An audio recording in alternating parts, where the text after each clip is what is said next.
Sim, Ernesto, seja muito bem-vindo. Alô, pessoal, Luiz todos. Lanzetta! Puta merda, olha só. Tá vendo? Não estou te ouvindo. Quem Não, diria que eu ia te pegar aqui, Ernesto, hein?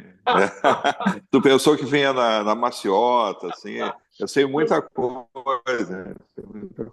bom, Bom, Ernesto, cara, quero te Tudo dizer bem. o seguinte, Ernesto, quero dizer o seguinte, o Lanzetta já leu duas vezes a Globo, Hegemonia, ah, né? é, Já tinha lido uma e resolveu ler a segunda para estar afiado nas perguntas que vai fazer para você. tudo bem, gente. Muito bom, muito bom. Ok, Pessoal, então, vamos conversar com o Ernesto Rodrigues, tá? Que nós sabemos, vamos mas nem lá. todos que vão nos ver talvez saibam disso, né? Acaba de iniciar a publicação de uma trilogia sobre a Rede Globo. Então, saiu o primeiro volume, né, chamado Hegemonia, que aborda, inclusive, um período muito interessante. Parei que tem uma interferência aí, eu vou cortar, tá? Vou cortar vocês aí. Aqueles que eventualmente estejam Tudo bem. interferindo aí na nossa conversa.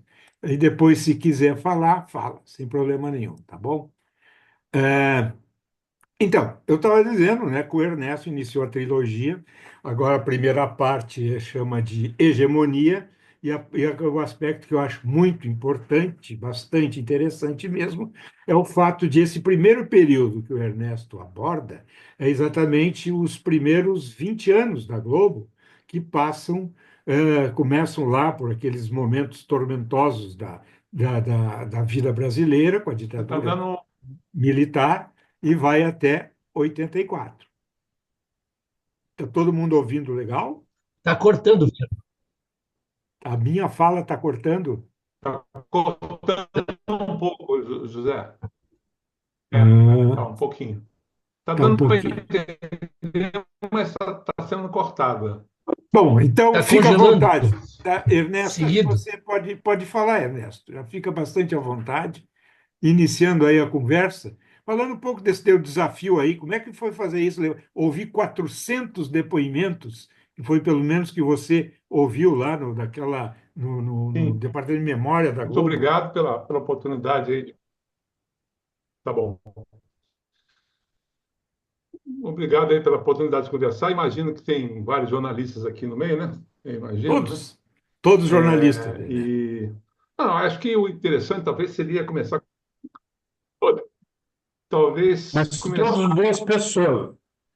Ah, sim, não. E o Cojornal faz parte da minha infância, da minha infância jornalística, vamos dizer assim. Ah, muito bom Não que eu saber. seja muito novo, mas é porque foi foi lendo, li muito o jornal em Belo Horizonte primeiro, depois no Rio, quando eu vim para cá. Ai, É, que legal. Pasquim e tal. Em suma, acho que talvez seja interessante falar um pouco por que surgiu esse livro, entendeu? Eu rapidamente, não sei se talvez valha contar um pouco da minha trajetória só para chegar no livro rapidinho. Eu sou repórter, me formei em Belo Horizonte, na PUC de Belo Horizonte, logo direto vim para o Rio de Janeiro. Minha formação como repórter foi no Jornal o Globo, durante 4 anos. Aí trabalhei um ano no Jornal do Brasil, em Brasília, num ano crucial, muito importante. Foi 1988, a morte do Tancredo, a eleição e morte do Tancredo, e aquele primeiro ano do governo Sarney. Depois eu trabalhei na Isto é, em São Paulo, na Veja do Rio, e depois trabalhei durante 15 anos na TV Globo do Rio, primeiro, depois em 95 eu fui para Londres para ser chefe do escritório da Globo em Londres. Aí em 98 eu voltei para o Brasil, onde eu trabalhei, eu tinha trabalhado antes de ir para Londres no Jornal Nacional, no Globo Repórter, e em outros telejornais, e voltei como diretor do Fantástico, aí fui para São Paulo, e aí em 99 eu era chefe de redação em São Paulo, aconteceu um incidente, para quem lê o livro, eu abro o livro contando a história, foi a minha demissão, Sim. um erro que eu cometi, um erro sério, que foi autorizar um plantão errado sobre a morte do João do Pulo, do João Carlos de Oliveira, o atleta. E aí, depois disso, eu emburaquei, como todos nós, a gente sai em busca de alguma alternativa para o Ballantines das crianças, e aí eu resolvi escrever uma biografia que estava quicando, que ninguém tinha feito ainda, que era uma biografia do Ayrton Senna, uma biografia clássica, vamos dizer assim, no sentido de ser aquele livro em que você vai em muitas fontes. No caso do Ayrton, eu fui em cerca de 240 fontes, em 7 países, e fiz uma biografia da qual eu tenho muito orgulho e que até relancei agora, esse ano, de novo, atualizada, 20 anos depois, com muitas inserções novas, atualizações, e algo que me deu muito orgulho como jornalista, vocês vão entender. Eu não tive de corrigir nada que eu escrevi há 20 anos sobre Ayrton Senna, só tive a acrescentar coisas que... É claro que eu tive que corrigir uma outra coisinha, um motor lá de um carro que não era Honda e era Toyota e por aí vai, mas assim, eu não tive que negar ou corrigir nenhuma história que eu contei do Ayrton Senna. Bom, aí enfrentei uma outra, aí parti em seguida uma biografia do João Avelange, que foi muito traumática para mim, e eu vou explicar para vocês porque e isso define um pouco o que eu passei na biografia do João Avelange, define um pouco a maneira como eu comecei e eu entrei nesse projeto da Globo. Não da Globo, do meu livro sobre a Globo. No caso do João Avelange, foi o seguinte: no meio das entrevistas com o Ayrton Senna, eu conheci o Almeida Braga, Antônio Carlos de Almeida Braga, que era o Braguinha famoso, e ele depois de dar uma entrevista para mim, ele falou: você está fazendo um livro tão caprichado, tão cuidadoso sobre o Ayrton, tem um outro brasileiro que merece um livro. Eu falei assim: qual brasileiro? Ele falou: não, o João Avelange. Eu falei assim: mas o João Avelange não fala com jornalista, é um horror e tal, detesta a gente e tal. Ele falou: mas se quiser, eu posso falar com ele. E aí, dessa entrevista, nasceu um contato. Mas o problema foi que o João Avelange interpretou a minha abordagem e as entrevistas que eu fiz com ele de uma maneira errada, de uma maneira que nós não combinamos, que foi ele achou que eu ia fazer um livro laudatório sobre ele, um livro de homenagem a ele.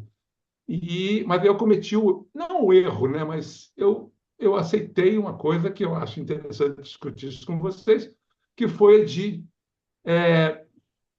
deixar que ele lesse os originais, mas com a condição de que, depois de ler os originais e fizesse as observações que ele quisesse fazer, eu teria a palavra final sobre o conteúdo do livro. E foi efetivamente o que aconteceu, mas eu estaria sendo não completamente sincero se eu dissesse a vocês que foi assim que aconteceu. Foi muito traumático, porque quando ele soube, eu mandei os originais para o livro para ele, ele ficou enfurecido, e quem me contou foi o próprio Braguinha. Quando eu fui mostrar os originais para ele, página por página, eu tive 11 reuniões com o Avelange, exatamente. É ele aí, a criança aí. Exatamente. Eu tive 11 reuniões com ele que foram muito traumáticas e que eu até transformei num documentário que chama-se Conversa com JH, depois, né? Depois, para contar o drama de um biógrafo ao fazer a biografia, numa época, vocês vão lembrar que existia aquele artigo do Código Penal que nos colocava nos equiparava à Coreia do Norte, vamos dizer assim, em termos de que é aquele artigo que permite que qualquer pessoa ou família embargue em biografia, né? Lembra que a Aham. ministra Carmen Lúcia acabou com isso, mas até então isso valia. Então isso valeu tanto para o Ayrton Senna, que eu tive um problema com a família, quanto para o Avelange. Isso fez o Roberto Feito, dono da editora Objetiva, desistir do meu livro e me deixar no meio do projeto com o livro praticamente pronto, sem editora, porque ele estava com medo de ser processado pelo João Avelange. E aí, depois de muito penar, eu consegui a Record, que topou enfrentar o risco de um processo do Avelange, mas o livro foi lançado e o Avelange não fez nada e tal. Bom, isso eu não estou contando a história desse livro do Senna, é a história da Globo. Mas aí o que aconteceu? Não, Ernesto, um minuto. por favor, fale. Antes de entrar na Globo, deixa eu fazer duas perguntas que me interessam com relação ao Avelange até. o Pois livro não. que tu acabou de falar. A primeira tu disse que ele leu antes, Sim, né? E tu teve problema com a editora. A Record, quando entrou na jogada, já sabia desse problema, então. sabia, sabia, Tá. sabia. E outra coisa que eu fiquei curioso, no livro, o livro acaba, o Avelange ainda é vivo, Sim, sim. né? Então, Aham. duas coisas importantíssimas que ocorreram depois valeriam um novo livro, que seria, Sim, primeiro, a morte dele, coisa mais sim. importante. Tá? E segundo, ele foi escorraçado no final da vida, né? Inclusive, ele Exatamente. perdeu a homenagem que ele tinha, né? Ele dava nome ao Engenhão, o Engenhão Entre deixou outras de ser o coisas. Avelange, Exatamente. né? Então, o Exa- Avelange, que era uma figura, embora todos soubessem dos métodos não muito cristãos dele, mas era uma figura, de certa forma, inatacável, né? Sim, muito Então, complexo. aí eu te pergunto, com esses dois fatos, tu não te encoraja a fazer uma versão final mesmo do livro? Você pegou na veia, porque é o seguinte. Primeiro é o seguinte, o documentário que eu fiz, que até se vocês se interessarem, eu mando o link para vocês assistirem, que eu acho Manda. que Eu vi há muitos anos no canal Brasil, não, não, mas pode mandar de novo. esse documentário, assim, não porque eu fiz, mas assim, eu acho que ele seria obrigatório em qualquer escola de comunicação, entendeu? No sentido de mostrar, porque o que eu descrevo é um debate sobre esse conflito com a Avelange para três colegas meus, um já falecido, meu querido amigo Geneton Moraes Neto, que vocês devem conhecer de nome, o Jorge Moura, que hoje é autor da TV Globo, e o Ricardo Pereira, que foi editor muito tempo como eu da TV Globo, e que até o Ricardo Pereira é o meu, eu chamo de grilo falante. Foi o cara que leu todos os episódios desse livro da Globo e que foi muito importante a leitura dele, porque escrever essas 700 páginas aqui solitariamente é complicado. Então, mas em suma, só para te responder, Márcio, tenho plano sim de fazer uma edição atualizada, mas eu estou querendo muito fazer isso em parceria com alguém que entenda muito de futebol, e de FIFA e de tudo, entendeu? Porque eu acho que seria uma dobradinha, assim. Eu faria com a ajuda de alguém que tenha pesquisado tudo que aconteceu, né, esses escândalos da FIFA Gate, tudo, para eu entrar com segurança nisso. O documentário, de certa maneira, é uma espécie de continuação do livro, porque nele eu não conto a morte, mas eu conto o início do, da decadência ou da queda do Avelange, né? Mas, em suma. Mas eu, respondendo a sua pergunta, estou sim interessado assim que eu terminar. Eu estou fazendo o terceiro volume eu estou ainda no começo do terceiro volume da trilogia da Globo, mas eu acredito que a partir do segundo semestre do ano que vem talvez seja um projeto para até coincidir ali com a Copa do Mundo, né? De 26 e tal. Mas, em suma, Uma sugestão, viu? Tem um jornalista em Porto Alegre que é escritor também, entende bastante de futebol. O nome dele é Márcio Pinheiro, que é Márcio, uma. Márcio Pinheiro. Você pode anotar esse nome e procurar depois. O Márcio pessoal vai ter Pinheiro. o contato dele. Márcio Pinheiro, né? É isso? É isso aí. Tá bom, Polidoro. Tá bom, muito bom. Aí tá aqui, porra. Agora que eu tô vendo. Ele é interessado nas coisas, já está com o Não, tempo ô, dele. Márcio, não, então vamos conversar depois. Não, não é bom. Isso Mas aí. aí tem que ser alguém em Zurique, não é em Porto Alegre. Não, não. Eu só Mas eu vi. quero. Não, Eu vou é? contar só um pedacinho, fazer uma autorreferência do caráter imperial que o Avelange tinha. Eu trabalhava na TV Com, que era, guardada as devidas proporções, a Globo News da RBS TV aqui. Uhum. E a única vez eu vi chegar na TV Com, por exemplo, Lula e Fernando Henrique. Vi Brizola Sim. dar entrevista na TV. A única pessoa que chegou com carro com batedor na TV Com foi João Avelange Tá. para dar o caráter Ele era o imperial dele. imperador. Chegou um carro antes de Exato. segurança descer, aquelas coisas de protocolo de segurança. Segurança desce, olha os corredores, vê se está tudo vazio, né? Aí chega um outro carro com bandeirinha, né? Desce o João Avelange encaminhado para a sala da diretoria. Isso é o Foi a única vez que eu vi isso na vida. é o vício com caderno de encargos da FIFA, né? Que tinha que É. imprimir para todo mundo. E o jeito imperial mesmo que ele tinha, né?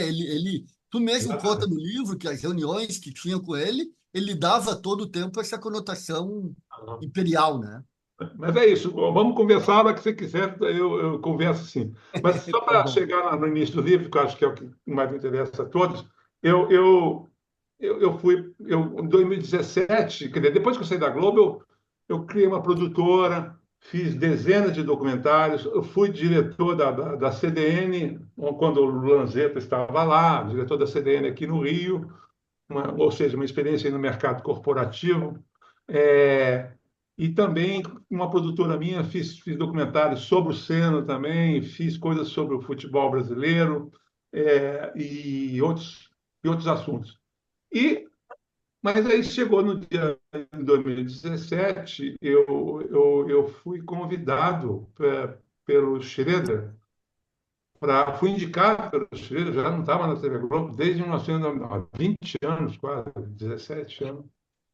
Mas o Schroeder me indicou para fazer um vídeo surpresa para o Roberto Irineu, 70 anos que a família queria comemorar. E aí nós, durante 2 meses mais ou menos, eu com o filho dele, o Roberto Marinho Neto, e a segunda mulher dele, a Karen, a gente eu produzi, fui filmar sem que o Roberto Irineu visse. Então, em suma, eu fiz um vídeo, desses vídeos emotivos para a festa e tal, mas que foi um livro que eu confesso que, modéstia à parte, ficou uma coisa, porque eles me deram muito material. Eu sei que deram, foi até uma festa foi em Veneza, onde ele quase morreu e tal, ele quis fazer a festa lá, então, bom. E aí eu parei, aproveitei esse contato no sentido da receptividade que teve e fiz uma proposta, porque eu tinha certeza que se eu fosse propor esse livro pro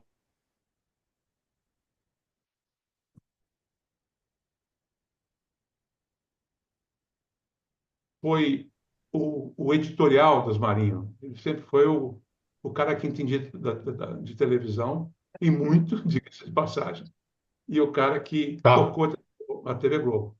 Quem era, digamos, o guardião editorial dos Marinho, você Ali sabe, Câmara. era o Ale Câmara, Ali entendeu? Câmara.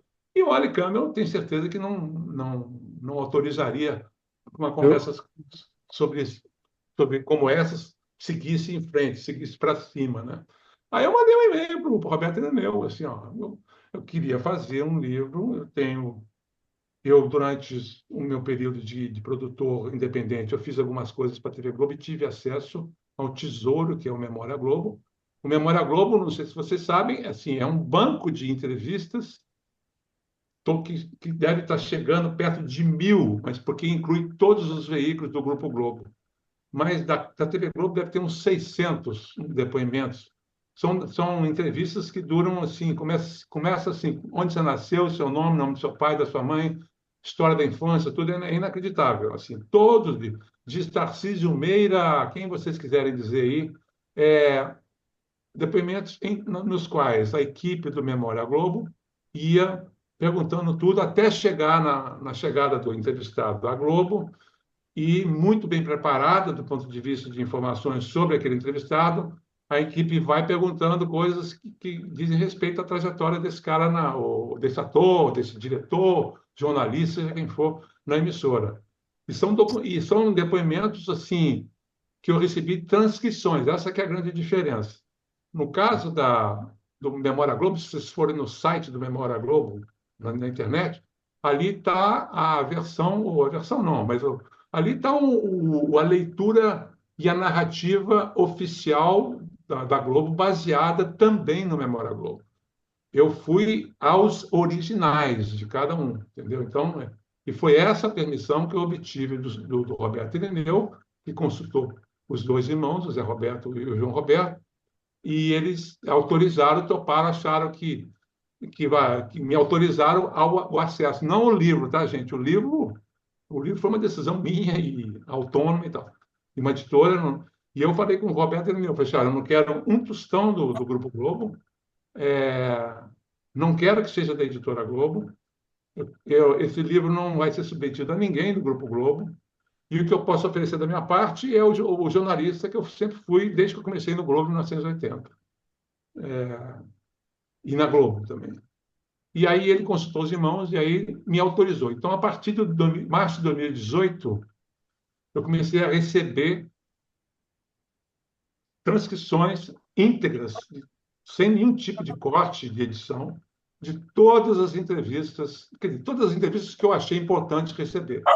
Eu recebi cerca de 450 entrevistas e fiz um banco gigantesco de imagem, no qual eu julguei palavras-chave de acordo com uma espécie de linha da vida, assim, da Globo. Eu pegava todos os fatos importantes, negativos e positivos, de todas as áreas da Globo, cronologicamente, e ia julgando nesse banco que era tão volumoso que eu tive que fazer 4 arquivos de Excel. Desculpe, de Excel não, de Word, que leva até um tempo para abrir, de tantas entrevistas que tem. Então, eu pegava, por exemplo, assim, selva de pedra, aí digitava isso, aí eu buscava todas as referências à selva de pedra. Aí aparecia, sei lá, 420 referências. Aí dessas 420, 80% era assim, quando eu trabalhei na selva de pedra. Aí, de repente, tinha uma história sensacional de alguém no bastidor de selva de pedra. Né? E assim foi jornalismo, direta já, tudo, Proconsult, essas palavras-chave. Eu me dei mal um pouco em palavras-chave. Palavras-chave como é que eu vou dizer? Muito genéricas. Por exemplo, fantástico. Eu queria um programa fantástico. Então, quando eu digitei fantástico para buscar fantástico nesses depoimentos, aí vinha assim, 3.800 referências, porque era muita gente falando, foi fantástico aquele dia, aquele programa foi fantástico. Mas mesmo assim, eu fui uma por uma no cursor, e ao longo de 5 anos e meio, mais ou menos, eu fui cronologicamente abastecendo um arquivo, aí sim, de Excel, que desde o Ayrton Senna eu trabalho com Excel, porque o Excel, embora muita gente use só para business plan e tal, para mim é um, como é que eu vou dizer? É um melhor organizador de memória que você pode ter, ele é a prova de você esquecer coisas, e ele é muito fácil de você organizar o pensamento, porque você usa aquelas células para você fazer temas, subtemas, subtemas, e aquilo é muito legal quando você joga uma palavra-chave, aí você bota assim, Rio Centro, aí você vai no Excel, aí você tem os verbetes que eu fiz sobre o Rio Centro. Então, para vocês terem uma ideia, no final das contas, eu estou atualmente, porque ele continua ainda, eu continuo fazendo entrevistas, entendeu? Ontem, por exemplo, por acaso, eu entrevistei, vocês devem conhecer, meu querido amigo Telmo Zanini. Claro, claro Porque que eu estou conhecemos. entrevistando para o terceiro e tal. Então, esse acervo de Excel atualmente tem 18.000 entradas, 18.000 inserts de temáticos sobre tudo, né? Esporte, jornalismo, dramaturgia, comercial, o que eu chamo de... Ernesto, Pois não, desculpe. nessas entrevistas, alguém tu não conseguiu entrevistar e alguém se negou a dar entrevista? Não, não, não, peraí. É importante você saber o seguinte: isso foi o melhor dos mundos, porque é o seguinte, eu não tive que pedir entrevista para ninguém. Assim, eu estou completando cerca de 70 entrevistas, sim, inéditas, que eu fiz, como essa que eu fiz com o Telmo ontem. Eu já entrevistei o Boni, entrevistei a Marluce, entrevistei todas as pessoas, o Schroeder, o Amaury Soares, atores, alguns diretores, Silvio de Abreu. Então, aí são entrevistas que eu fiz depois de ter consultado o banco de imagens. Mas essas entrevistas do Memória eu já recebi transcritas, tá? Não.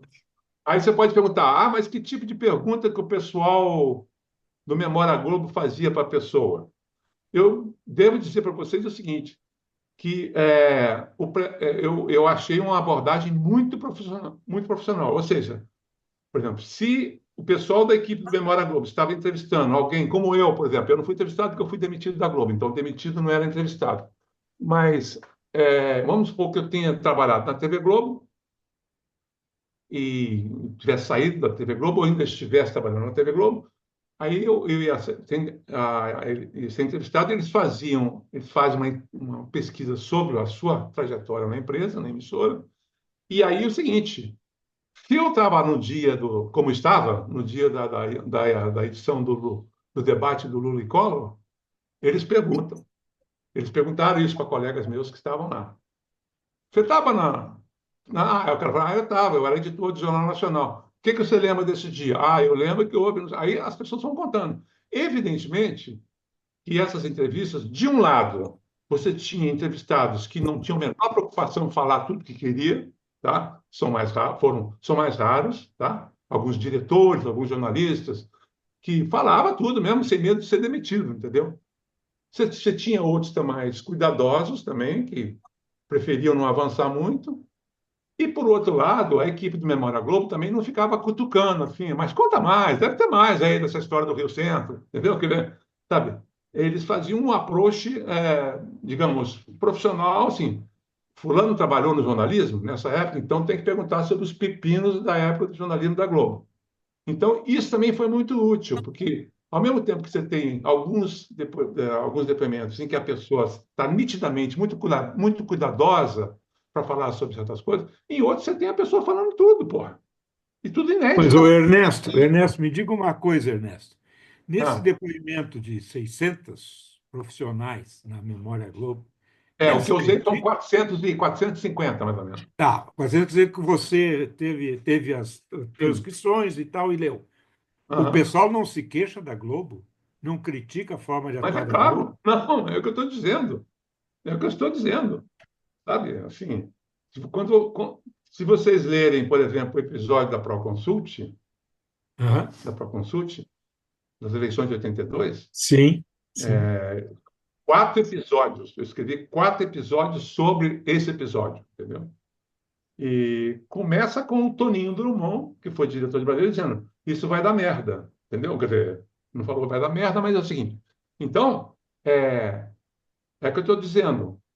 Você tem sempre um repórter que fala mais. Por exemplo, um exemplo, o André Luiz Azevedo, aqui do Rio, falou tudo que tinha que falar, criticou a emissora, decisões que foram tomadas naquela cobertura. Né? E você tem os mais cuidadosos. Entendeu? E no caso do jornalismo, aí tinha uma vantagem circunstancial, que foi o fato de que eu trabalhei no jornalismo da TV Globo 15 anos. Então, eu sabia muito da história até antes do que aconteceu antes de eu trabalhar lá, entendeu? E continuei sabendo de coisas depois, com as relações que eu tinha com as pessoas de lá. Isso no caso do jornalismo, né? Eu tenho boas fontes dentro da TV Globo há muitos anos, em todas as áreas. Por quê? Além de ter sido jornalista, e um dos jornalistas da Globo, trabalhado eu, depois que eu fui demitido, por conta até das boas relações que eu tinha com todo mundo,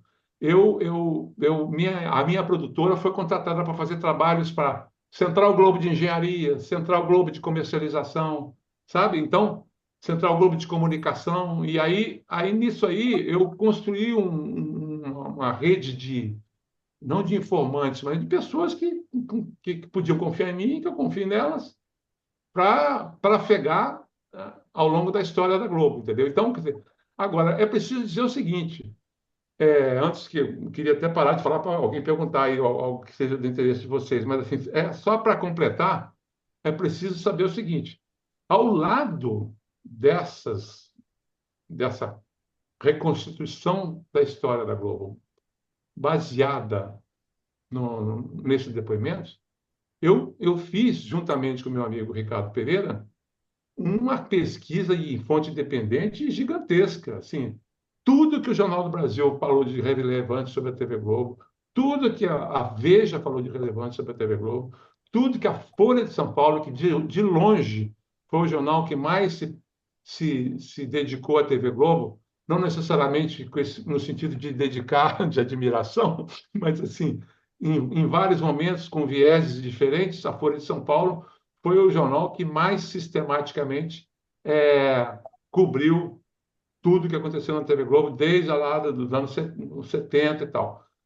E também a bibliografia existente, é gigantesca. Você tem várias biografias importantes que foram escritas. A autobiografia do Daniel Filho, do Boni, do Walter Borghetti. Clark.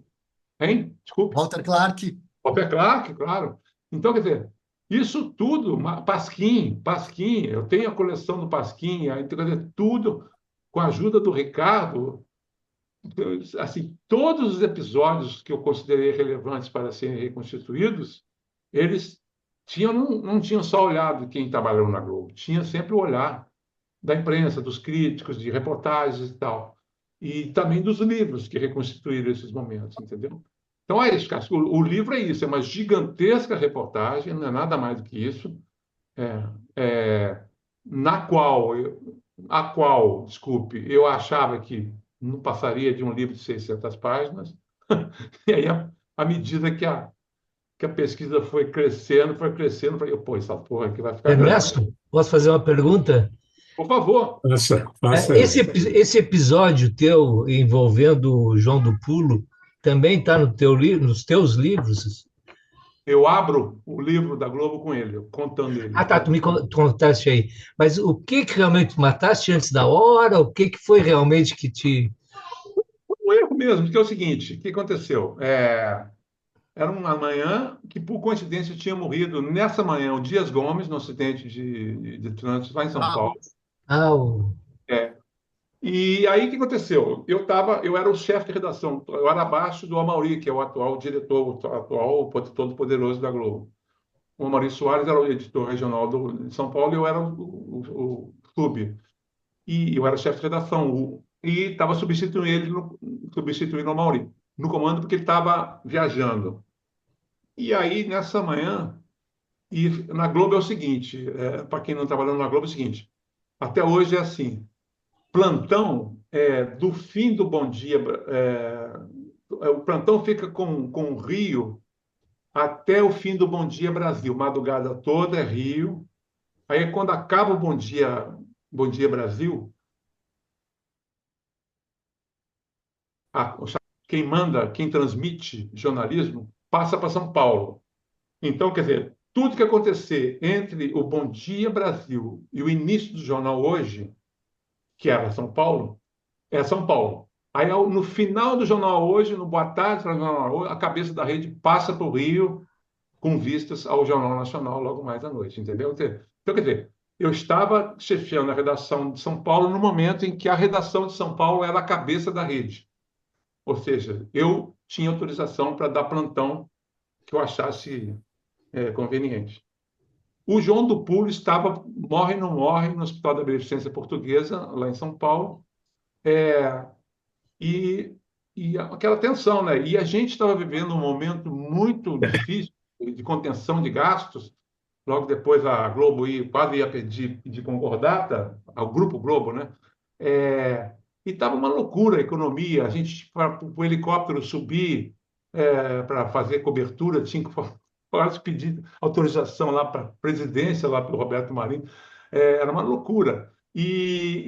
Ao mesmo tempo, a Record estava muito competitiva, com 2 helicópteros cobrindo a cidade de São Paulo, ou seja, era um medo danado de tomar furo, né? E de repente, alguém gritou, morreu o João do Pulo e tal. Aí eu corri para o switch da emissora, tava passando um programa, uma Xuxa da vida e tal. Aí eu falei, pessoal, prepara que a gente vai entrar em rede para um plantão.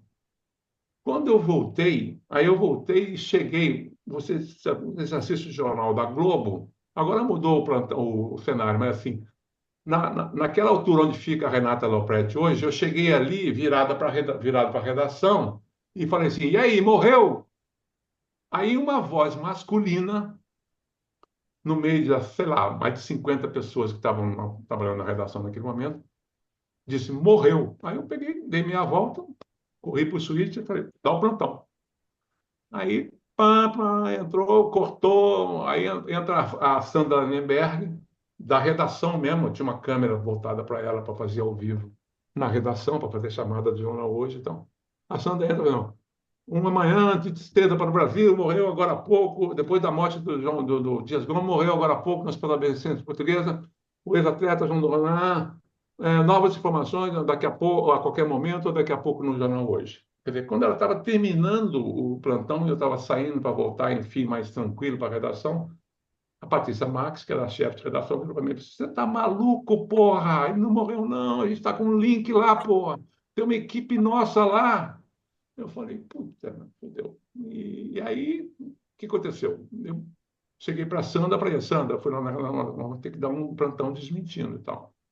E, e aí foi o que aconteceu. Aí depois aconteceu várias coisas, mas assim, na prática foi isso. O que aconteceu? Aí passou um pouquinho, entramos no ar de novo e disse, olha, voltamos para informar que não está confirmada a informação de que o João do Pulo morreu e tal, ele continua em estado grave no hospital, papapá, qualquer nova informação, daqui a pouco ele jornal hoje. Quando acabou esse plantão, eu recebi um telefonema do Amauri, que não sei onde ele estava, dizendo, Ernesto, o Evandro te demitiu. O Evandro Carlos de Andrade tinha visto o plantão e a correção do plantão, e eu fui demitido, entendeu? É, Aí, só, sei lá, 3 anos depois, eu fiquei sabendo que, que, o, que o cara que falou morreu era um jornalista que, que eu não costumo falar o nome dele porque eu não quero.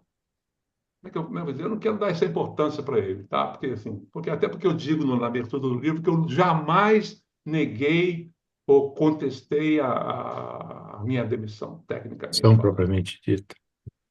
Eu não questionei. Eu faria a mesma coisa com o Mas repórter. o cara, esse que tu não quer falar o nome, que vai nos deixar aqui todos curiosos, ele Ah, fez uma pegadinha contigo ou ele estava não, desinformado? não, ele se acovardou. Ele não foi, não ligou para o Evandro e falou assim: olha, eu tenho parte de Sim, mas ele, responsabilidade. ele deu, ele gritou para ti, garantindo a informação. Isso, Não era uma isso, brincadeira, assim. Porque sim. aqui no Rio Grande do Sul houve um Opa, você travou. hashtag até, que é a famosa morte do Dom Vicente Scherer. Que alguém ligou para a Rádio Guaíba, mesma coisa. O redator pegou, botou no ar. Morreu o Dom Vicente Scherer, Aham. né? E era Responder claramente, Schener. No meu, né? E no era meu, claramente um no meu trote. caso, Quem ligou para dar um trote. no No meu teu caso, caso, não foi. Foi um cara que errou e que induziu ao erro dele. o cara tinha posição de hierarquia na empresa para ligar para o Evandro e falar assim: olha aqui, ó, eu também estava nessa parada, entendeu? Porque eu, eu que disse que o Ernesto que tinha morrido. Mas, por outro lado, Márcio, eu acho que isso não elimina o meu erro. O meu erro, eu tinha Ah, que ter não, mas tido a mais. gente demitiu os dois. Eu É, estou defendendo que demitam os dois. isso, assim, como é que eu vou dizer? É como avião, acidente de avião, né? É sempre uma conjugação de pepinos, né? Quer dizer, mas quer dizer, assim, eu tinha que ter perguntado para quem estava, para a Patrícia, Patrícia, você confirma? Nossa equipe, Sim. nosso link lá confirma que ele morreu e não fazer o que eu fiz, entendeu? Então foi isso. Então, quer dizer, mas eu conto isso, gente, porque para que a pessoa saiba quem está escrevendo esse livro, quem escreveu esse livro, É entendeu? muita transparência isso aí. Agora deixa É, eu te perguntar, Ernesto. Vamos lá, vamos lá. Essa rebuscada toda que você fez de uma história extraordinária, que é esta da Globo, né? Está há 60 anos aí, faz 60 anos no ano que vem, né? Boa é, parte desse período com uma absoluta liderança na televisão brasileira e com grandes expressões em nível internacional também. O episódio da Time, que aportou o capital na Veja, né? Como é que você. Desculpa eu não ter lido seu livro ainda. Comprei, mas não chegou, tá? Comprei com o Márcio também comprou, e o Márcio é um grande leitor de livros, mas também não chegou dele. Como é que você aborda esse assunto super importante na história da sociedade brasileira, nesse seu livro? olha bem, assim, tentando resumir um pouco, quer dizer, porque também é um episódio em que eu gastei uns 4 episódios, gastei no bom sentido, né? Primeiro, eu acho que há muita desinformação e muitas premissas erradas nessa história. Quer dizer, que os americanos fizeram. Primeiro, é o seguinte: o que fica claro, que eu acho que ninguém pode negar, e que tem até o Boni confirma, então, existia assim, um contrato, meio que uma espécie de contrato de gaveta, uma pedalada documental para permitir que os americanos pudessem ser sócios da Globo. Tá? Então, isso aí fica claro no livro. Tá? Fica claro também que eles trouxeram dinheiro para a TV Globo no momento em que as outras TVs estavam em situação de penúria completa, ou seja, a Tupi estava naufragando, a Excelsior não tinha tamanho suficiente para... E no caso da Excelsior, ainda estava sendo torpedeada pela ditadura, porque, assim como o Correio da Manhã, no caso da televisão, a vítima da ditadura foi a TV Excelsior, a TVI também era muito pequena, e a Tupi era aquela zona total, briga de sócio, briga dos condôminos e tal. Quer dizer, nesse contexto, quando o Roberto Marinho recebeu a grana do Time Life e os técnicos e a consultoria de televisão, foi obviamente uma vantagem muito grande, tá? Então, quer dizer, então isso aí que fique claro isso. Era irregular o contrato, sim, e o dinheiro dos americanos chegou no momento crucial, que foi importante para que a TV Globo saísse da condição de uma emissora irrelevante. Essa é outra lenda também que o livro desmonta, não porque eu queira desmontar, eu vou contando fatos que mostram o seguinte: a impressão que tem, a Globo recebeu, botou grana aqui, no dia seguinte estava líder de liderança. Não foi isso. A Globo levou 5, 6 anos para começar a liderar efetivamente no que existia de rede na época. Não era a rede que tem hoje, mais de 140 afiliadas, era muito menos. Mas, assim, no que se chamava de rede nos anos 60, 70, ela só começou a se tornar realmente hegemônica ali na virada dos anos 70. Então, entre 65 e 70, foi muita... A Globo penou, começou muito fraca, ninguém se lembrava, ninguém dava atenção para ela. O horário nobre era totalmente tomado pela Excelsior e pela Tupi. Quer dizer, são coisas que você conta agora, fala, como assim? Mas você lá não tinha dinheiro do Time Life? Tinha. Agora é o seguinte, o pessoal do Time Life, primeiro que era uma emissora, era um grupo que era muito mais de revista do que editorial, né? Do que de televisão, desculpe. E isso aí foi mortal para eles, porque eles não tinham a experiência com televisão, mesmo os caras vindo lá dos Estados Unidos. E o que aconteceu foi o seguinte: aos poucos, o Time Life começou a ser envolvido na CPI. A CPI, como toda a CPI que nós conhecemos hoje, foi um teatro no qual o Lacerda, os inimigos, o Calmon, o João Calmon, todo mundo usou para atacar o concorrente da TV Globo, entendeu? Quer dizer, então, assim, então, o que o livro mostra é que havia um contexto político muito adverso também para o Roberto Marinho, tá? Mostra também que ele brigou com os irmãos ficaram do lado do Lacerda contra ele, uma coisa inacreditável, né? Quer dizer, achavam que ele estava fazendo uma loucura de querer ir para frente com o projeto da televisão, e os americanos começaram a não receber dinheiro, porque o Brasil estava com a inflação cavalar, o Roberto Marinho começou a deixar de pagar as promissórias, os americanos começaram a pressionar, foi uma relação muito, muito conflituosa, tá?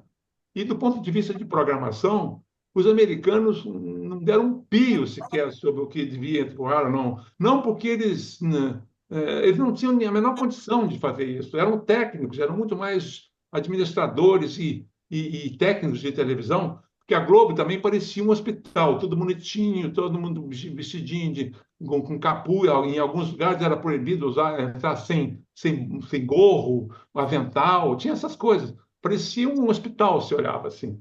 Mas como o próprio eu tenho um título de um episódio que eu chamo de Bonitinha, mas Ordinária. Quer dizer, o começo é muito, muito diferente dessa imagem da poderosa. E aí eu preciso também dizer o seguinte: fica claro também que à medida que você vai avançando, dando um zoom não, desculpe, fazendo uma aproximação, mas de lente macro, na cena política, você vai ver que o Roberto Marinho, sim, ele foi um dos beneficiários da ditadura e tal, mas ele tinha militares que não gostavam dele, particularmente os militares ligados às telecomunicações, como o Higino Corsetti, como o Euclides Ponte de Oliveira, que eram militares nacionalistas que não gostavam da ideia de entregar o sistema de integração nacional de satélite para uma emissora, entendeu? Então, então o contexto não era essa coisa tão, que eu acho até pobre do ponto de vista de história, muito rasteiro de achar assim, ele conspirou, ele era amigo dos militares, veio dinheiro dos americanos, e aí por isso a TV Globo virou o que é. Absolutamente, entendeu? Quer dizer, se não fosse o Boni, se não fosse o Walter Clark, se não fosse as pessoas que trabalhavam lá, a revolução que eles fizeram na área comercial, até a TV Globo, quem mandava no conteúdo das televisões, de todas as televisões, eram as multinacionais, da Colgate, Palmolive e tal, que eram os contratos dos atores eram com essas fabricantes de sabonete e tal, tal. A Macan Erickson fazia o texto do jornal Telenotícias da TV Globo e fazia o texto também a UPI, o noticiário da UPI passava pela Macan também para o repórter Esso. Acreditem sim ou não, quer dizer. Como é? Não, para um pouquinho aí, Ernesto. Explica melhor isso. Não tinha o redator na televisão, tinha o redator lá na agência de propaganda? O Telenotícias do Globo, da TV Globo, que foi um. Tem até uma foto no livro que mostra que até, curiosamente, é uma redação parecida com a da Globo News. É, esse programa, os textos eram feitos por uma agência, pela Marcane Erickson, e eram copiados. E diziam, assim, quem mandava no texto não tinha, assim, não tinha uma Amanda Nogueira, entendeu? Não tinha uma Amanda Nogueira. Uma Amanda Nogueira foi assim, opa, peraí, agora vai ter um jornalista aqui. Ainda que esse jornalista venha a ser obrigado a, a, a não dar muita notícia, a censurar e tal, agora quem decide o que o cara vai falar na frente do vídeo, mas não foi assim no começo, entendeu? Quer dizer, então existia, no caso da área comercial, o poder dos anunciantes era gigantesco. Eles faziam anúncios de 15 minutos, intervalos de 15 minutos, às vezes. Daí, imagina, 15 minutos de intervalo, entendeu?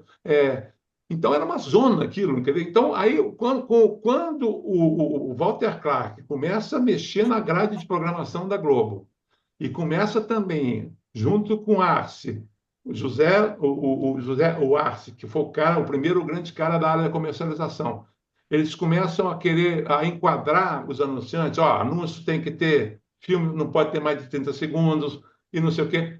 E aí a coisa foi. Então, em todas as áreas, na dramaturgia, quando a Globo, quando o Daniel Filho e o Boni derrubaram a Glória Magadã e tomaram conta da dramaturgia, abandonaram o estilo mexicano de novela, e aí já a Tupi estava. Incrível que essa grande ironia da história, a revolução da telenovela brasileira começou com o Beto Rockefeller na Tupi, mas ela só foi realizada na Globo, entendeu? Quer dizer, foi o Beto Rockefeller que sinalizou, a novela tem que ser assim, a realidade brasileira e tal. Quer dizer, foi o Boni e o Daniel que perceberam isso. Em suma, tem um monte de explicações. Só o jornalismo, que aí não, o jornalismo demorou muito para ter alguma autonomia, para ter importância, entendeu? Isso é que, infelizmente, eu tenho que dizer, e o que eu mostro no jornal, no livro, entendeu? Tem um momento determinado, assim, Ernesto, em que aflorou a hegemonia da Globo nesse cenário da televisão? Na virada dos 70 ali, do ano 70. Assim, Selva de Pedra, por exemplo, foi o único momento, eu posso estar até enganado, porque vão me perdoar se eu for impreciso em relação ao que eu escrevi, que é muita coisa. Mas Selva de Pedra, do ponto de vista estritamente assim, técnico, o único dia em que houve monopólio da Globo foi uma noite no capítulo final da Selva de Pedra, onde, pelo Ibope, todos os televisores do Rio de Janeiro, estavam sintonizados na TV Globo. Tá? Assim, 100% dos aparelhos ligados. E olha só, eu lembro que eu botei, eu fiz isso que é uma delícia de se fazer pesquisa, né?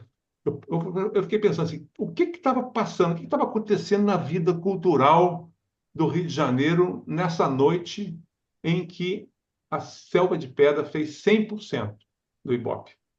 Aí eu fui ver, era a semana de lançamento de O Poderoso Chefão, do Francis Ford Coppola, para vocês terem uma ideia. Entendeu? Então foi Regina Duarte é maior que Venceu, Marlon Brando. venceu um concorrente mais poderoso que Pô, o próprio poderoso. imagina, né? Regina Então, Duarte matou Marlon Brando. foi. Agora, a hegemonia no jornalismo, hegemonia não, assim, o jornalismo foi hegemônico, mas a capacidade de fazer um jornalismo completo na área política, isso só foi depois da ditadura, entendeu? Isso aí, infelizmente, isso é que fica claro ao longo do livro. E aí eu mostro, já que somos jornalistas, todos, talvez seja interessante para vocês, uma coisa que eu pude acompanhar ao final desse processo, que é o seguinte: o jornalismo da Globo descontava muito na cobertura internacional, entendeu?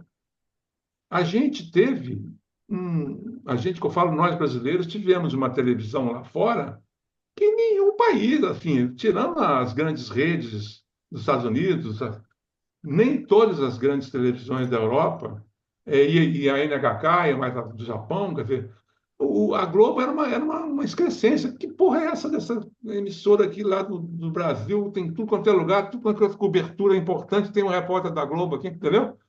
A CNN pedia equipamento emprestado para o escritório de Londres, da Globo. A Globo em Londres era maior que a CNN no começo, entendeu?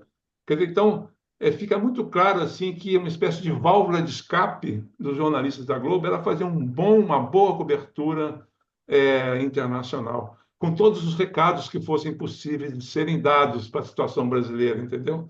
É, e tem um capítulo que eu acho que é interessante para nós jornalistas, que eu chamo de Muy Amigos, que é um momento em que a Globo também aí ficou parecido com a Globo, com o jornalismo que se fazia no Brasil, sobre o Brasil. Foi na Guerra das Malvinas, quando a Globo, e não só a Globo, muita gente ficou do lado da Argentina, aquele sentimento meio babaca de, de enfrentar a superpotência e apoiar uma ditadura sangrenta, né? Quer dizer, então fica muito claro que houve até uma disputa, um conflito entre o Roberto Feite, que depois virou dono da Objetiva, mas que era o chefe do escritório de Londres na época da Guerra das Malvinas. Ele tinha contato ali com toda a cobertura inglesa, que também tinha seus problemas, mas que era infinitamente mais realista e mais verdadeira do que a da Argentina, né? Então, ele foi entrando em conflito com os editores do Jornal Nacional. Que ele falou, gente, não é isso, não houve essa vitória, não caiu, não afundou esse navio, né? Então, é muito interessante mostrar como é que, de repente, quando o assunto da guerra, uma guerra externa, ficou muito próximo do Brasil, o jornalismo também ficou balançado, foi influenciado por isso. Agora, cobrir as questões da União Soviética, da Europa e tal, foi uma maravilha, entendeu? Assim, com toda a liberdade possível. A Revolução Iraniana, isso não é nem da minha época, não, eu estou falando ali dos anos 70, 80, né?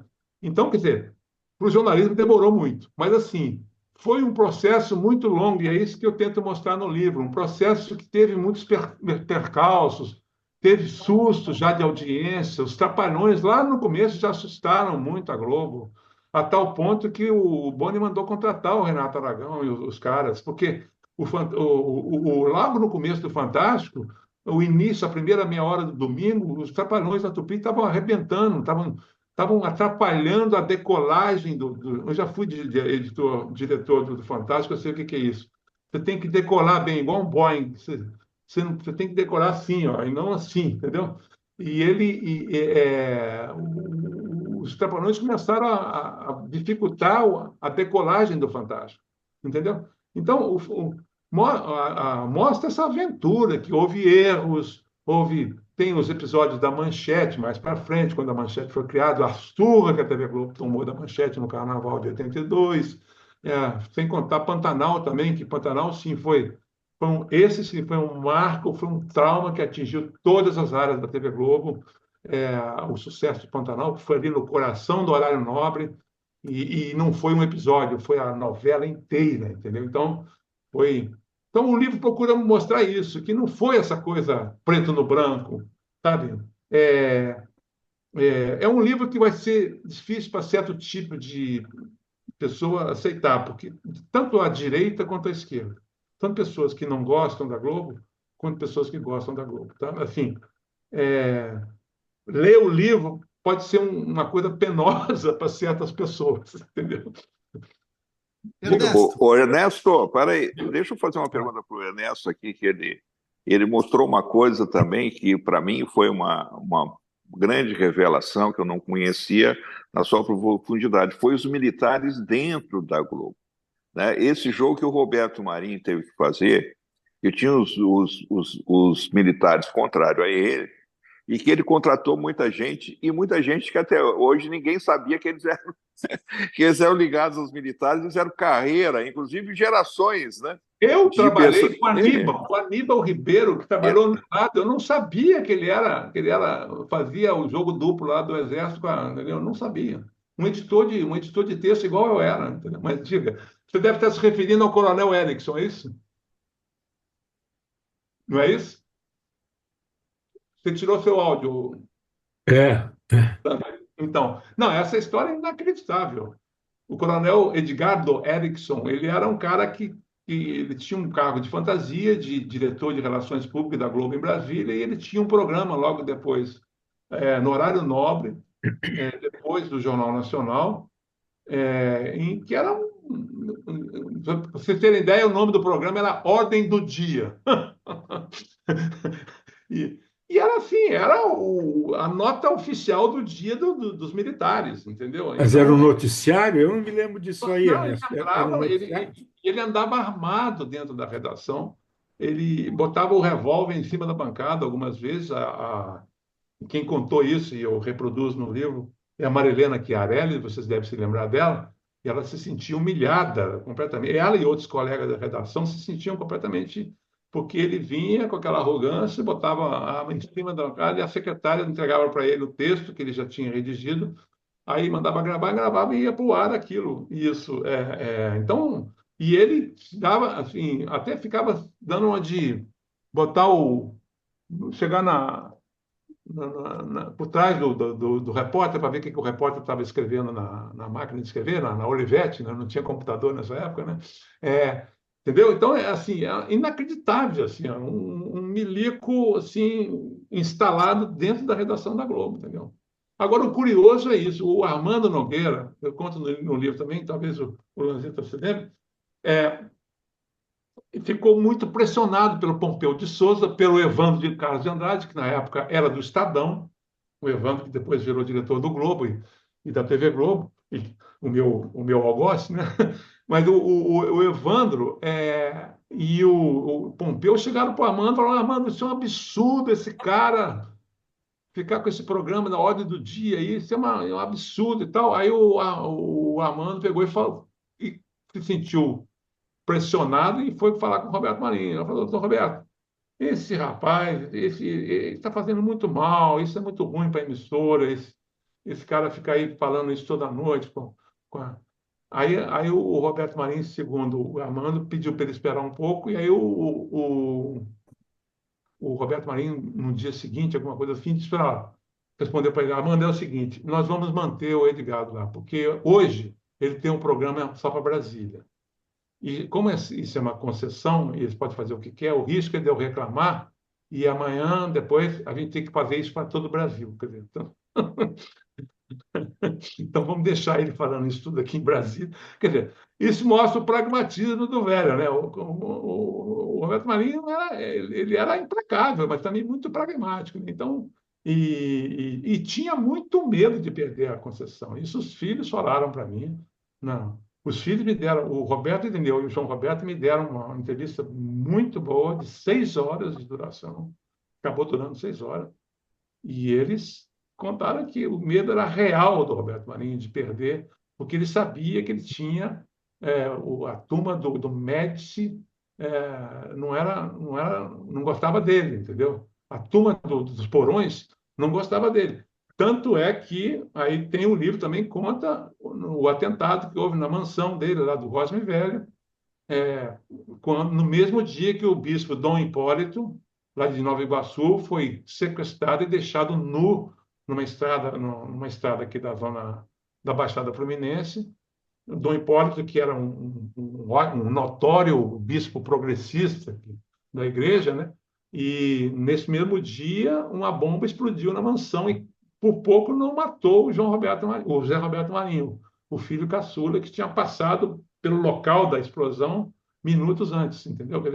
Então, quer dizer, para quem acha, faz essa visão, não que eu ache o Roberto Marinho uma flor de pessoa, ele foi um capitão da indústria implacável, foi o capitalista que mais aproveitou as oportunidades criadas para ele pela ditadura, diferentemente de outros donos de jornais, de veículos que tiveram o mesmo benefício, mas que não tiveram a competência que ele teve, né?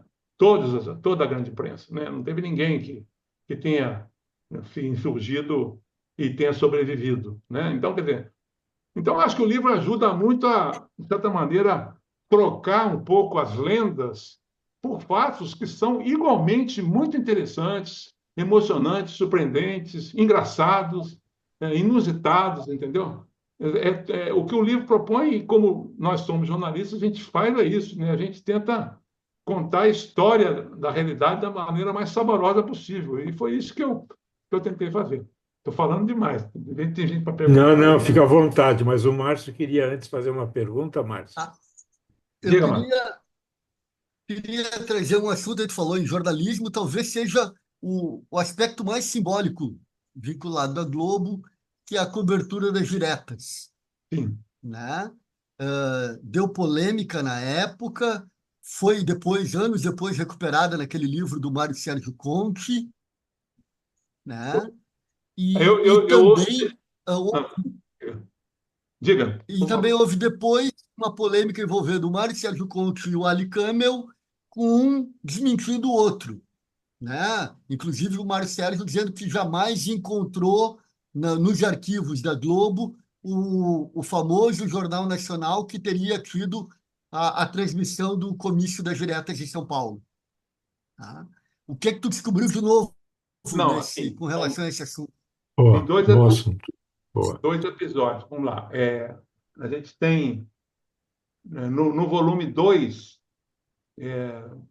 tem todo o bastidor, que aí eu ouso dizer que vai ser uma coisa bastante impactante, mas não foi lançado, vai ser lançado em março, que é o bastidor de tudo que aconteceu ao longo da eleição de 89, que culminou na edição do debate do Lula e do Collor. Tá? Agora, as diretas, o livro do Mário Sérgio, eu considero a primeira incursão um pouco mais, digamos, profissional na história do jornalismo da Globo. Eu, como um cara que trabalhou na Globo. Porque nós todos que trabalhamos na Globo, a gente ficava escandalizado com o grau de desconhecimento que nossos colegas da imprensa escrita sempre tiveram sobre o que realmente estava acontecendo dentro da TV Globo, da Central Globo de Jornalismo ao longo desses anos todos. É inacreditável, assim, a quantidade de bobagem que a gente via escrita nos jornais e revistas. E, e aí eu acho que o mérito do Mário Sérgio, embora ele ainda, acho que ele pagou ainda também um pouco o preço de desconhecer o veículo de televisão e, particularmente, desconhecer a TV Globo. Ele pagou um pouco o preço em falar em alguns momentos, mas já foi um grande avanço, muita coisa que ele levantou sobre esses bastidores da era Collor, entendeu? Na TV Globo. Nos outros jornais, eu confesso que eu passei meio batido. Eu fiquei mais preocupado com o que ele escreveu sobre a TV Globo, né? É, mas, assim, no caso das diretas, eu mostro no livro, quem chegou lá ou quem lê vai ver que houve uma grande crise interna da TV Globo, que não foi essa coisa que o Roberto Marinho falou, não, não vai fazer e tal. Não foi assim. Foi dramático para os jornalistas, foi dramático. Teve diretores que ficaram pressionando o Roberto Marinho, dizendo, não, a gente não pode fazer isso, doutor Roberto. E ele, com medo porque ele era um momento que ele estava muito mal com o Figueiredo, que ele as relações estavam terríveis, havia uma série de problemas de censura e tal. Quer dizer, ele estava se sentindo inseguro em relação ao governo militar e estava com medo mesmo. E nesse aspecto, o que que eu fiz? Quem lê vai ver. O que que eu peguei? Eu peguei, eu achei, como é que eu vou contar essa história de uma maneira que não fique só a TV Globo e que as pessoas tenham uma noção do contexto? O que que eu fiz? Eu peguei a história da Folha nesse período. Então, e particularmente a história de dois herdeiros que tiveram um protagonismo importante. De um lado, o Roberto Irineu e de outro, o Otavinho. Porque foi nesse período em que o Otavinho liderou uma revolução dentro Folha, da da questão da Folha. Folha, na qual ele disse que vamos fazer isso uma campanha, nós vamos campanha, né? Nós vamos virar um jornal a favor das diretas e vamos fazer uma campanha explícita, né? Tá? Quer dizer, um jornal saindo para se deslocando um pouco da sua, digamos, tradicional função. Neutralidade. Exatamente. Para ostensivamente partir para um lado. E no caso do Roberto Irineu, foi um protagonismo muito menos público, mas internamente foi muito importante, porque foi ele quem convenceu o pai de que o pai tinha que mudar de ideia, e foi ele que fez com que, depois do comício da Fé, em São Paulo, que foi uma vergonha, talvez seja o momento mais vergonhoso da história do jornalismo da Globo, e isso está muito descrito pelo livro, ninguém nega isso, entendeu? Muito pelo contrário, tem histórias que você fica. Eu, como jornalista, fiquei emocionado de ler e escrever sobre, entendeu? Então, a partir ali da fé, e quando começaram os preparativos para o da Candelária aqui no Rio, a coisa começou a mudar. E a cobertura da Globo no começo da Candelária foi espetacular. Isso aí. E outra coisa, o empenho, tem umas coisas simbólicas que são muito importantes que está contado no livro. Quando todo mundo foi para Brasília para a votação das diretas, o Roberto Irineu foi para Brasília também. E sabe o que ele mandou fazer? Ele mandou, isso eu conto no livro, ele mandou cimentar a porta, o acesso ao transmissor da Globo de Brasília, para que o Dentel não pudesse ir lá cortar o sinal da Globo. Entendeu? Ele fez até isso. Ele mandou fazer isso. Tá o empenho dele de Impressionante. fazer uma cobertura, de certa maneira, até de pagar o preço pela omissão. Ele não disse isso, mas ele, de certa maneira, no gesto, na entrevista e tal, então, quer dizer, ele teve um papel importante, que foi o pai. Mas o Dentel nem chegou aí. O Hein? Dentel nem chegou aí. Nem chegou aí, nem foi, nem foi. Nem foi por quê? Porque aprovaram as medidas de emergência, que é igualzinho queriam fazer aqui no 8 de janeiro agora, né? Quer dizer, e aí, mas a Globo, e outra coisa importante que eu digo no livro, a Globo, eu não estava na Globo nessa época eu estava no 84, eu estava no Globo, no Jornal Globo, aqui no Rio. O que a Globo fez foi o seguinte: vamos nos preparar para cobrir ao vivo a votação, voto a voto, tá? Porque, porque as pessoas acreditavam que, se fosse voto a voto ao vivo, talvez o resultado que todo mundo, os entendidos lá de Brasília, diziam: não, isso aí não é a menor chance, não vai passar, não vai passar. Alexandre Garcia, os entendidos, né, o Alberico, não sei o quê e tal. Não, não vai dar, não vai dar. Isso não vai dar por quê? Porque era uma votação sem transmissão ao vivo. Agora, imagina uma transmissão ao vivo como foi a do Tancredo, do Colégio Eleitoral do Tancredo. Imagina uma transmissão ao vivo como foi, infelizmente, do impeachment da Dilma, entendeu? Quer dizer, Chama do Collor. do Collor também, exatamente. Quer dizer, então, só que é o seguinte, para vocês terem ideia, teve um momento na manhã do dia da votação em que o switch da emissora foi transferido para a sala do Roberto Lineu, lá no prédio da Globo, aqui no Jardim Botânico, e aí a equipe começou a transmitir como se estivesse ao vivo para a sala do Roberto Lineu, para ver como é que estava e tal. Tal a preparação. Só que isso não houve, não foi possível. Não foi possível, em medida de emergência. Então, quer dizer, o que eu conto foi que foi um grande tropeço da emissora, foi uma espécie de nódoa que ela levou para o resto da vida do jornalismo da emissora, que E que não adianta o Ali Campbell ficar fazendo as ficções dele, como fez, de essa leitura que ele fez, de como a Globo se comportou nas diretas, que é um absurdo. Realmente. Quer dizer, o Ali é um cara que foi mais realista do que os Marinhos. Quer dizer, a entrevista que eu fiz com os três irmãos Marinho, que eu fiz com o João Roberto e o Roberto Irineu, juntos na casa do Roberto Irineu. E depois fiz uma só com o José Roberto na casa dele. A entrevista que eu fiz com os três, eles, eles falam com naturalidade de uma série de coisas que o Ali fica inventando história aí, outras leituras, outras narrativas, entendeu? Sabe?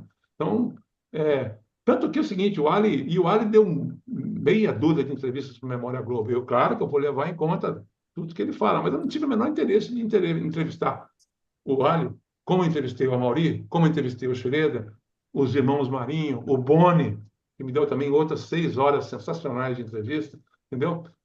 Porque o Ali é uma pessoa, ele é muito inteligente, não vou negar isso não, tá? Pelo amor de Deus. Ele é um cara muito, muito inteligente, então. Mas, então, quer dizer, não é, obviamente, a versão do Ali que vai saltar aos olhos quando vocês lerem o livro das diretas. Não é mesmo, entendeu? Agora, mostra também o que aconteceu dentro da Folha.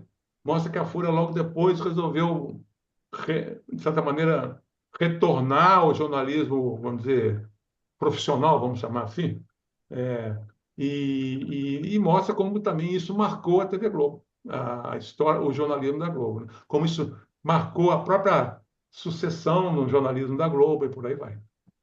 E como é que é a leitura que tu faz do famoso debate Collor e Lula, que a Globo fez aquela leitura que edição, eu digamos, faço, definitiva?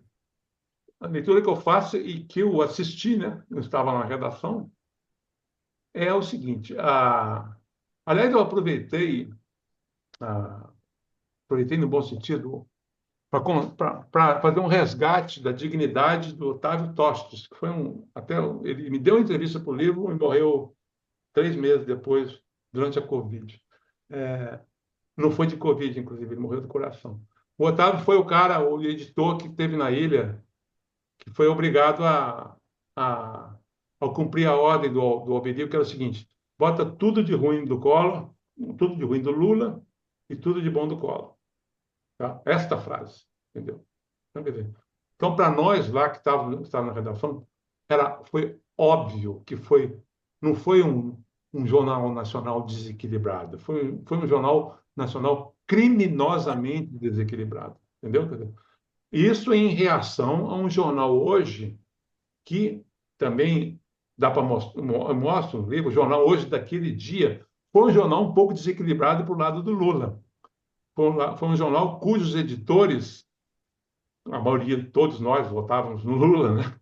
Dentro da redação, cujos editores se deixaram levar um pouco digamos, pouparam o Lula de momentos muito ruins que ele efetivamente teve, entendeu? Todos nós aqui temos idade para lembrar e todos nós devemos ter assistido o debate e a gente viu, não teve longe de ser o melhor dos dias do Lula, né? Ele ficou preocupado com a pasta rosa do Collor, ficou lá se vira. Lurian. E também falando coisa de Alagoas e tal, brigando. Em suma, todo mundo, nunca fui petista, não, mas fiquei puto da vida no dia do debate. Agora, então, o jornal hoje, eu diria que talvez merecesse sim opa, peraí, vamos dar uma equilibrada aqui. Não foi tão. O Lula deu uma mancada aqui, e o E, Collor falou umas coisas aqui que e foram importantes. esse opa veio do Roberto Marinho? Esse opa veio. Eu mostro no livro o seguinte, que a reação foi muito grande de muita gente, interna e externamente, entendeu? E, deixa eu lembrar bem, pô, vocês estão me pegando.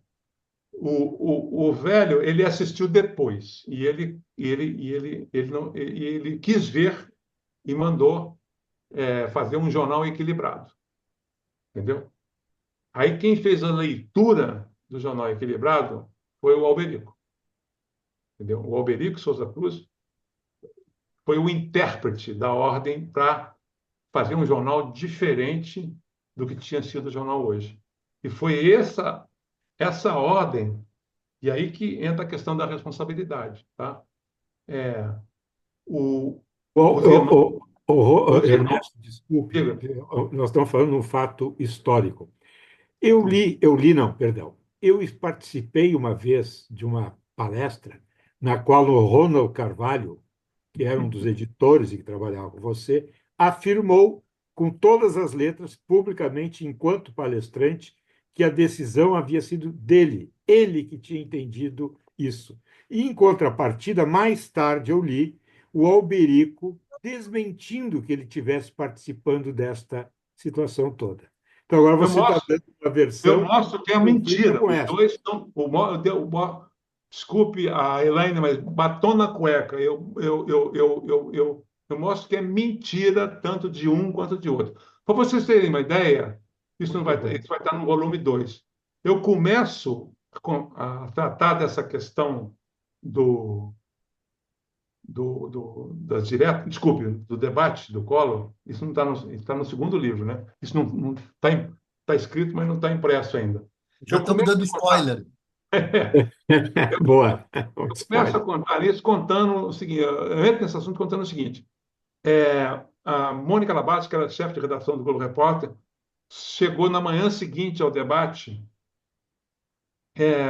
e encontrou, não, chegou da Globo em casa e encontrou o marido dela, que era um executivo do mercado financeiro, que tinha visto o debate, e a Mônica não tinha visto porque ela estava envolvida com a retrospectiva do Globo Repórter, emburacada numa ilha, ela não assistiu a edição do Jornal Nacional sobre o debate.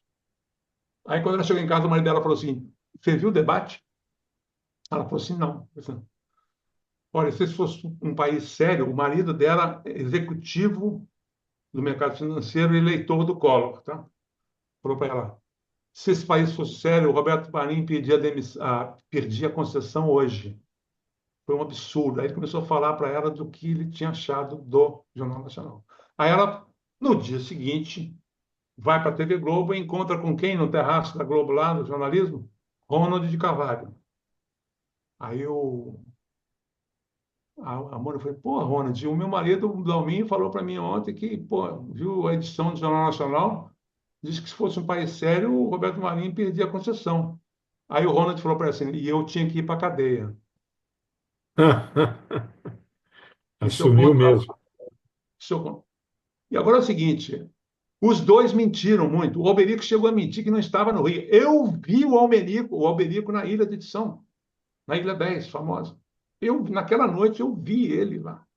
Tá, mas nesse episódio, Ernesto, você Sim. acha que houve uma ordem do Alberico, uma ordem do Roberto Ordem? Marinho, ou o Alberico, como tu falou agora há pouco, foi mais realista do que os próprios marinhos? Não. O Na Alberico minha se opinião, antecipou. e aí baseado muito em tudo que eu li, que eu escrevi, é o seguinte: houve uma ordem que eu acho até que foi correta no sentido de, ó, vamos fazer um jornal, uma edição equilibrada. Não foi equilibrada a do hoje. A do hoje poupou o Lula e não deu momentos positivos do Collor. Isso foi uma ordem que veio da direção da empresa, dos Marinhos, O Roberto Marinho. do Roberto Marinho. Quem Tá, recebeu, e essa quem ordem recebeu essa ele ordem? passou para o Armando Nogueira? Os filhos, o Roberto Irineu, o João Roberto, disseram que a ordem do pai era para fazer um jornal equilibrado. Não podia ser igual hoje. Tinha que ser um jornal equilibrado. Foi o que eles me disseram. Eles podem estar mentindo, tá? Mas foi o que eles me disseram. O velho morreu, mas deu entrevista dizendo que... Eu tenho uma entrevista que ele fala que a entrevista que o Jornal Nacional estava desequilibrado no jornal hoje, que tinha que fazer alguma coisa. Tá? Então, isso. O que aconteceu foi o seguinte: o Alberico mandou que o Ronald executasse com o Otávio Tostes, na ilha de edição, essa ordem. Tudo de bom do Collor e tudo de ruim do Lula. E mais, o Alberico conseguiu ter a coragem de mentir, de dizer que não estava no Rio de Janeiro nesse dia, tendo sido visto por todo mundo na redação. Eu, inclusive. Tá? Ele disse que estava na central das eleições em São Paulo. Mentira! Ele não estava. E outro fato, Ernesto, é que o Alberico era o terceiro ou quarto da hierarquia. Onde estava o Armando Nogueira, por exemplo? Nessa altura estava rifado politicamente dentro da empresa, exatamente.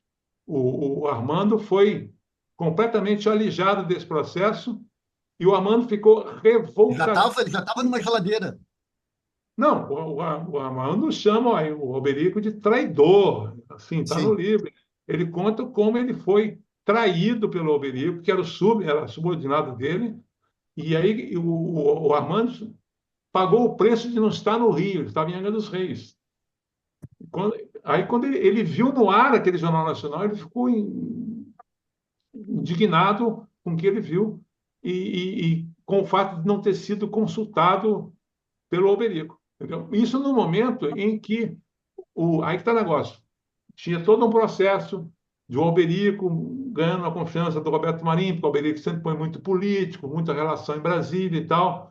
E o Armando Nogueira sempre foi meio assim, não gostava de mexer com política, o negócio dele era ficar ali no Rio, aqui no Rio, gostava muito de esporte. O Roberto Marinho ficava um pouco irritado com digamos, a distância que o Armando Nogueira mantinha das questões da cobertura política, entendeu? E, por outro lado, o Alberico era exatamente ao contrário. Era um animal político no sentido de ser aquele jornalista que adora a política e que acabou E já sendo era amigo do Collor nesse período. já e acabou sendo fisgado por essa própria obsessão, né? Que ele caiu por causa desse envolvimento dele que muitas vezes foi, vamos dizer, uma coisa que passou das medidas que aí os irmãos não gostaram, entendeu? Quando ele substituiu, depois de tudo, o governo Collor e tal, o Alberico caiu por causa do envolvimento muito comprometedor para a empresa, inclusive, segundo os irmãos, entendeu? Isso está no livro, mais ou menos, entendeu? Então, é, acho que é isso. A minha visão é que foi uma ordem da empresa para corrigir um noticiário que tinha sido desequilibrado hoje e que se transformou numa edição criminosamente desequilibrada, ao contrário, no Jornal Nacional, que obviamente era o jornal mais importante. Outra discussão que existe muito, que eu coloco no livro, é se o que foi mais importante para definir a eleição do Collor: o debate ou a edição do debate, entendeu? Então, no livro eu mostro que as pessoas se dividem em relação a isso. O Boni, por exemplo, acha que Alguém disse na época, não me lembro, disse anos depois até, que o Collor ganhou o jogo por 2-1 e a Globo mostrou que foi 7-1. por aí, né? No Jornal Nacional, sim.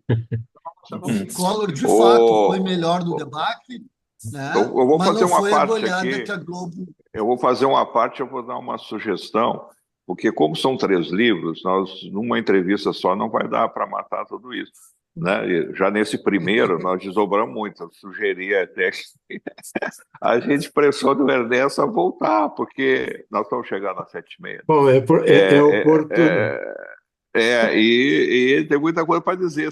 Eu mesmo, eu vejo assim, o que já está pronto, tem muita coisa que deve vir por aí, interessantíssimo, até porque o Ernesto, como diretor em Londres, ele pessoalmente tem muita experiência, né, de fatos relevantes e até coisas de bastidor, que deve estar no livro, não um livro que não saiu, mas eu suponho que sim, né? Porque como ele escreveu no primeiro, tem muita coisa boa também no nível desses bastidores engraçados, né? E coisas que ele esclarece aí, certos relacionamentos, né? Enfim, que ele põe no papel, não tem problema, né? Não teve problema de pôr. Então, está muito bom. Bom, é, Ernesto, Depois, realmente, Vera, até lá, quem já comprou o livro, mas não chegou, pode ler o livro, né? teremos tempo de ler, é verdade. Ô Ernesto, a conversa está ótima, realmente nós vamos ter que, chegamos num deadline aqui, né? Aquele tempo que conheço a isso. gente conhece muito bem. Eu vou te falar contigo no privado depois, para ver se a gente pode continuar. Afinal, a tua obra é uma trilogia, quem sabe nós fazemos essa entrevista em 3 emocionantes episódios. Eu converso Com com você o maior depois, tá bom? prazer. Com o maior Ótimo. prazer. Muito bom, muito obrigado, Ernesto. Muito Agradeço a obrigado a vocês. todos. Foi ótima conversa. Até o momento. Continuaremos. Tá Tchau. bom. Obrigado, um abração. Tchau, Valeu. tchau. Valeu.